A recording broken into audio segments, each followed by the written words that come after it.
대학교 때의 일이었다. 그때 내가 살고 있던 곳은 지어진 지 오래된 작은 원룸 건물이었는데 월세가 20만 원대 초반의 저렴한 집이었다. 도심지에서 그런 가격의 집을 찾는 것은 행운이었고 첫 독립생활을 즐기던 나는 만족하며 지내고 있었다. 건물을 관리해주던 집주인이 소식을 끊고 갑자기 사라져버리기 전까진 말이다. 안 그래도 낡은 건물이 관리도 되지 않자 꼭 귀신이 나올 것 같은 으슬으슬한 기운이 감돌았다. 나는 그때 학교를 휴학하고 영화 스텝 일을 하던 차라 새벽에 귀가하는 일이 많았는데 엘리베이터도 없는 건물을 3층까지 걸어갈 때면 등골이 서늘한 느낌을 받곤 했다. 그곳은 지하철과 가까웠지만 주변에 술집이나 클럽 같은 유흥업소들이 많아 사건 사고가 꽤나 빈번하게 발생하던 곳이었다. 지금 생각해보면 우범지역이라 더욱 긴장을 하며 살았던 것 같다.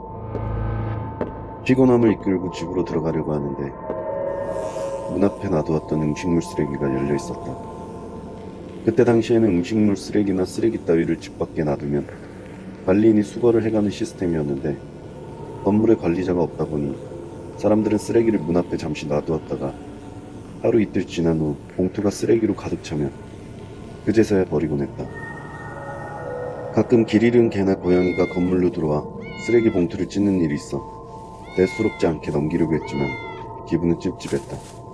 냄새도 나고. 나는 음식물 쓰레기를 어느 정도 정리하고 집으로 들어갔다. 그 집 문은 밖을 내다볼 수 있는 안전구멍이 없는 철문이었다. 추가로 설치된 안전장치도 없어 누군가 문을 두드릴 때면 그냥 열어서 확인해야 하는 불편한 문이었다. 집주인도 소식이 끊긴 상황에 조만간 이사를 할 계획을 잡고 있던 터라 굳이 돈을 들여 안전장치를 하고 싶은 생각은 없었다. 관리가 되지 않아서인지 밤중에 소리를 지르며 복도를 뛰어다니거나 문을 크게 치는 일들도 널어 있었다. 사실 문을 열고 따져볼 만도 했지만 그곳에 사는 사람들 누구도 집 밖을 확인할 생각은 하지 않았다. 소위 말하는 우범지역이었고 한밤중에 미친 소리를 내며 문을 두드리는 정체불명의 사람을 상대하고 싶진 않았을 테니까. 더군다나 안전장치 하나 없이 문을 여는 것은 더욱 하고 싶지 않은 모험이었다. 누가 신고했는지 경찰 사이렌 소리가 들리면 잠깐 잠잠해지긴 했지만 한밤중의 소란은 매일같이 반복되었다. 집으로 돌아가는 일이 점점 스트레스가 될 무렵 사건은 터졌다. 그날도 어김없이 새벽에 집으로 돌아오는 길이었다. 계단을 올라가 코너를 돌 때쯤 뭔가 부시럭부시럭 소리가 들렸다. 내가 복도를 돌았을 때 나는 깜짝 놀라 소리를 지를 뻔했다. 노숙자로 보이는 남자가 우리 집 앞에 버려두었던 음식물 쓰레기를 뒤지고 있었다. 그리고는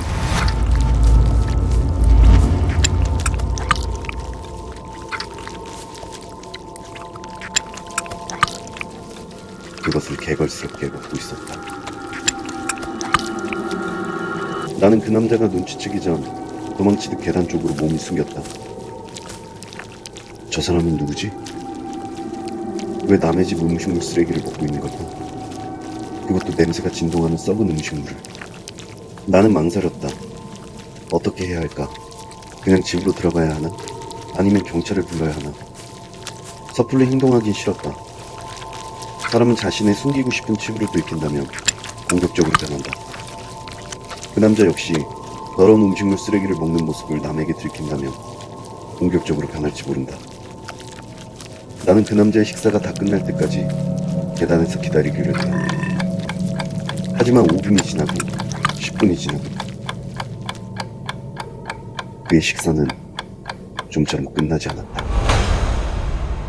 시간이 길어질수록 나는 점점 화가 나기 시작했다. 뭔가 우습다는 생각도 들었다. 피곤한 몸을 이끌고 집으로 왔는데 남의 집 앞에서 음식물 쓰레기를 먹는 남자를 위해 내가 몸을 숨기고 있다니. 나는 떳떳하게 집으로 들어가기로 결심했다. 일부러 큰 발소리를 내었다. 내 존재를 알리기 위해서였다. 내 소리를 듣고는 그 남자가 황급히 자리를 피했으면 좋겠다는 생각이기도 했다. 하지만 그 남자는 식사에 몰입하느라 내가 다가온다는 것을 빠르게 인지하지 못했던 것 같다. 내가 문 앞에 다다를 때쯤이야 그 남자는 내 존재를 눈치챘다.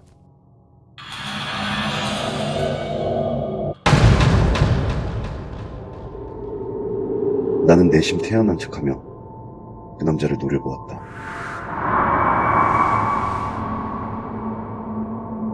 그 남자는 잠시 나를 쳐다보더니 자리에서 일어나 반대편 복도로 걸어갔다. 그리고는 자신의 방으로 들어갔다. 노숙자라고 생각했던 사람은 바로 한 건물에 살던 내 이웃이었던 것이다. 순간 소름이 밀렸다. 나와 한 건물에 사는 사람이 우리 집 쓰레기를 뒤지고 음식물 쓰레기를 먹고 있다니. 빨리 이사를 가야겠다는 생각밖에 들지 않았다. 그런 생각을 하며 문을 닫는 순간